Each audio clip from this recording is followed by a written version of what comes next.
Pagi ni, laut nampak tenang. Tapi dekat sini, tenang tak bermaksud senang.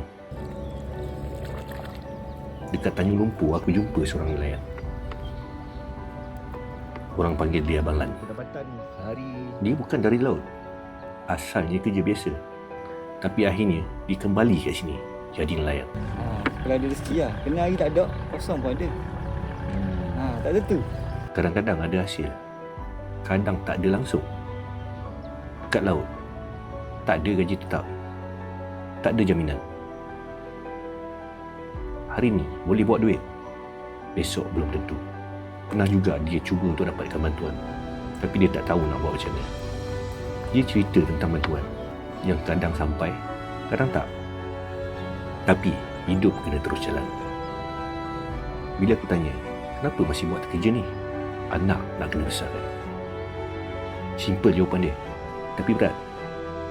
Kita selalu fikir kerja susah tu sebab tak ada pilihan. Tapi kadang orang pilih jalan yang susah tu sebab itu je yang dia ada untuk teruskan hidup.